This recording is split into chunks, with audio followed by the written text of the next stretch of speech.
Assalamualaikum warahmatullahi wabarakatuh. Selamat pagi anak-anak. Apa kabar kalian? Sehat kan ya? Alhamdulillah, itu yang selalu kita harapkan. Masih semangat ya belajarnya ya? Baik, anak-anak, sekarang kita memasuki kompetensi yang ke-12 ya, yaitu tentang media promosi pemasaran. Pada pertemuan yang keempat ini, kita akan membahas tentang media promosi online. Anak-anak, silakan kalian perhatikan PPT selanjutnya. Media promosi online adalah media yang dapat digunakan untuk melakukan promosi dengan teknologi digital atau internet ya. Misalnya ini media sosial, merupakan situs di mana setiap orang bisa membuat web page pribadi kemudian terhubung dengan teman-teman untuk berbagi informasi dan berkomunikasi. Oke. Sekarang ini ada berbagai macam bentuk media sosial. Yang pertama adalah Facebook ya. Ini merupakan situs media sosial terbesar saat ini karena hampir semua orang menggunakan Facebook.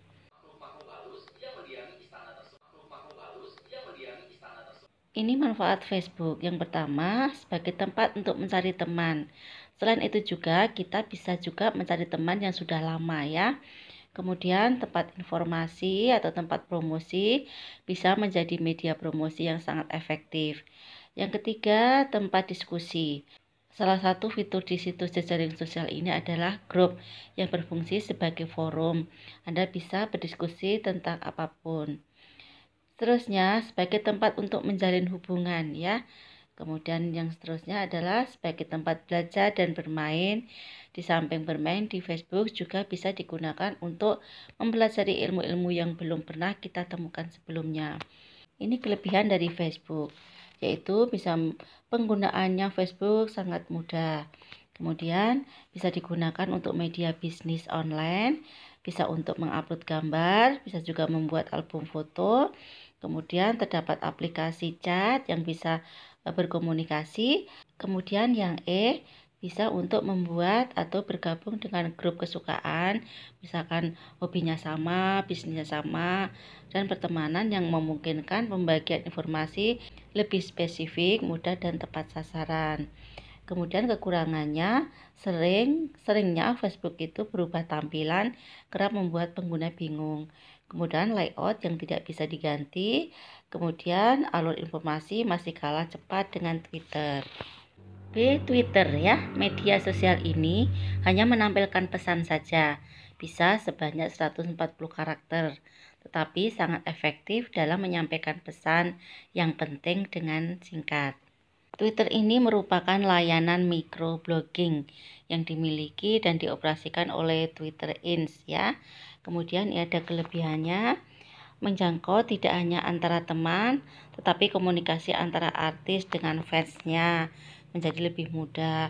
Kemudian komunikasi di Twitter terjadi sangat cepat, sering terjadi berita-berita yang terupdate. Kemudian C, terdapat fitur trending topic yang memungkinkan kita untuk mengetahui apa saja yang sedang in atau happening dibicarakan oleh para pengguna Twitter. Kemudian dapat memasarkan produk secara gratis. Kekurangannya, setiap tweet yang dibatasi maksimal hanya 140 karakter saja, banyak simbol yang harus diingat. Kegunaannya oleh pengguna ya. Kemudian tidak ada fitur chatting seperti di Facebook. Kemudian ukuran foto profilnya kecil. Itu kekurangannya.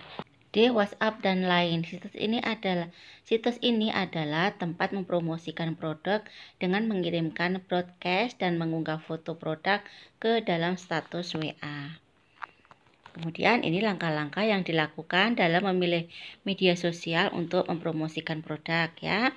Pertama, buatlah akun media sosial. Bisa Facebook, bisa juga Instagram. Pilih nama akun sesuai dengan kegiatan Anda. Isilah profil usaha ya. Misalkan dengan nama usaha, kontak yang dihubungi, email, dan keterangan singkat tentang usaha yang dijalankan. Isi akun dengan foto produk, data, deskripsi, harga produk, jumlah, stok yang tersedia. Kemudian buatlah status dan video produk yang akan dijual dengan konten yang baik pada periode yang telah ditentukan. Carilah akun lain yang dapat membantu mempromosikan usaha Anda. Pelajarilah fitur-fitur pada media sosial yang dipilih. Undanglah teman-temanmu sebagai koneksimu. Berikan penawaran yang menarik, misalnya dengan memberikan diskon, hadiah, dan promosi lainnya. Hal-hal yang harus diperhatikan dalam menggunakan media sosial ya sebagai sarana promosi. 1. Pilihlah media sosial yang banyak digunakan orang, misalkan dengan Facebook, WhatsApp, Instagram, dan seterusnya. Kemudian, pilih nama akun media sosial yang menggambarkan produk yang dipasarkan. Terus, buatlah konten komen yang menarik sehingga dapat menambah follower pada IG dan menambah teman pada Facebook. Aktif menjawab setiap pertanyaan. Kelola akun yang profesional sehingga dapat dipercaya dan dapat direkomendasikan kepada yang lain. Belajarlah ilmu internet untuk mengembangkan pemasaran produk. Pelajari dan gunakan fasilitas beriklan di media sosial. Kedua, menggunakan situs mencari Google untuk blog atau website ya. Ini ada SEO Google.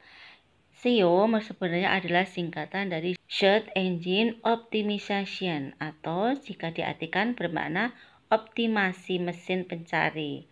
Dengan demikian, maka SEO dapat didefinisikan sebagai upaya atau aktivitas tertentu yang bertujuan untuk mempengaruhi visibilitas atau ranking situs di mesin pencari ya. Kemudian ini ada tujuannya. 1. Dapat meningkatkan traffic atau lalu lintas pengunjung. Jika dibuatkan alurnya, ketika tujuan pertama di atas tercapai, maka secara otomatis situs akan mendapatkan yang namanya traffic ya. 2. Meningkatkan kualitas traffic kunjungan calon konsumen. 3. Mempertahankan kedua jenis traffic tersebut secara berkesinambungan. Oke. Jadi untuk mempertahankan traffic produk-produk kita melalui blog atau website, kita harus meningkatkan kualitasnya. Kemudian 3. Blog dan website untuk bisnis ya. Blog ini adalah sebuah aplikasi web yang berupa aneka macam tulisan yang dimuat sebagai artikel pada sebuah halaman web umum. Ini bisa berupa konten ya. Sebuah blog dapat berisi berbagai macam konten. Kemudian bahasa konten ini gunakanlah bahasa yang berbeda untuk menangani pembacanya. Misalkan kalau pembacanya itu atau pelanggan kita itu untuk remaja, kita bisa menggunakan bahasa-bahasa yang bisa dicerna oleh remaja. Seandainya tujuan kita itu untuk orang dewasa atau orang tua, maka gunakanlah bahasa yang sesuai dengan usia mereka. Coding adalah bahasa pengkodean yang biasanya dimengerti oleh programmer atau pembuat program. Daftar konten ini sebuah blog yang memiliki daftar kronologis postingan. Yang homepage ya, ini menjelaskan isi dasar situs web. F rating ini sebuah blog yang dianggap aktif. Ini bergantung pada jumlah pengunjung aktif yang dimilikinya. G waktu. Waktu yang tepat sangat penting untuk kesuksesan sebuah blog ya. Jadi ini sesuai dengan trennya atau yang sedang viral itu apa. Kemudian interaksi pengguna. Blog menawarkan pengunjung opsi untuk berkomentar, menyukai dan membagikan postingan. Search engine ini adalah blog yang akan dicari lebih banyak dibandingkan dengan website karena isi blog ini berubah. Keempat, marketplace merupakan tempat jual beli barang atau tempat pertemunya penjual dan pembeli. Marketplace ini bisa terjadi apabila A. Sudah terciptanya transaksi jual beli. Ini merupakan keuntungan tersendiri bagi penjual karena tidak perlu repot-repot mendatangkan pengunjung atau calon konsumen. B. Banyak belajar dari semua penjual. Keberadaan penjual lain di marketplace dapat dimanfaatkan dengan saling berbagi ilmu. C. Keamanan bertransaksi dengan rekening bersama. Ini difasilitasi oleh marketplace dengan membuat rekening bersama. D. Bisa memanfaatkan promosi gratis. Biasanya pihak marketplace menawarkan banyak promosi untuk klien ya. Kemudian E. Memiliki daya tarik untuk konsumen. Karena konsep serba ada, marketplace bisa dikatakan seperti toko serba ada. F. Sistem otomatisasi administrasi. Ini adalah transaksi dapat mengawasi penjual. Nah, ini adalah jika Anda memutuskan tidak menggunakan marketplace sebagai tempat menjual produk dan melakukan promosi usaha, maka langkah-langkahnya adalah sebagai berikut. Pilihlah marketplace yang cocok dan aman untuk promosi produk kita. Kemudian carilah informasi pendaftaran buka toko gratis pada halaman marketplace. Isilah keterangan dan penuhilah persyaratan untuk pendaftaran. Kemudian setelah disetujui, mulailah mengisi profil toko seperti nama usaha, kontak yang dapat dihubungi, email, dan keterangan singkat tentang usaha yang akan dijalankan. Di toko online, di marketplace dengan foto produk data, deskripsi produk, harga, dan jumlah stok yang tersedia. Pelajarilah fitur-fitur pada halaman marketplace yang dipilih dan lengkapi hal-hal yang perlu dilengkapi pada toko online Anda. Jika ingin melakukan promosi, berikanlah penawaran yang menarik seperti diskon dan pemberian hadiah. Itulah cara-caranya untuk kita bisa bergabung ke dalam marketplace. Kemudian yang kelima adalah YouTube. YouTube adalah layanan video hosting online yang memungkinkan orang untuk berbagi video. Ini ada kelebihannya ya, bisa melihat dan mengupload video yang kita suka. Kemudian sebagai ajang promosi diri, bisa mendownload setiap video, bisa belajar streaming, kemudian ukuran data yang HD bisa didownload videonya banyak. Tetapi video juga mempunyai kekurangan. Ini bisa disalahgunakan penggunanya. Kemudian banyak juga informasi yang menyesatkan. Banyak negara yang memblok YouTube ya. Kemudian karena terlalu bebas upload, jadi banyak video yang tidak berguna atau video pornografi yang terupload. Gambarnya tersendat-sendat. Kemudian banyak juga video dengan kualitas yang buruk. Kemudian tidak cocok untuk slow connection, artinya koneksi yang terlalu lemah itu sangat mengganggu kita dalam melihat YouTube. Ada 3 jenis YouTube. Yang pertama adalah YouTube video. Ini menyediakan cara yang mudah bagi orang untuk menyimpan video online dan berbagi dengan orang lain. Kemudian channel YouTube. Ini adalah tempat kita untuk mengelola konten video yang kita unggah dan ditonton oleh pengunjung. Kemudian YouTube Advertising ini merupakan fitur yang memungkinkan sebuah bisnis untuk mempromosikan video mereka kepada orang yang mungkin tertarik dengan bisnis tersebut. Langkah-langkah dalam melakukan promosi menggunakan YouTube ini, buatlah channel YouTube usaha ya. Kemudian pilihlah nama channel YouTube sesuai dengan nama usaha atau merek dagang. Isilah profil channel YouTube tersebut. Buatlah video dengan konten menarik.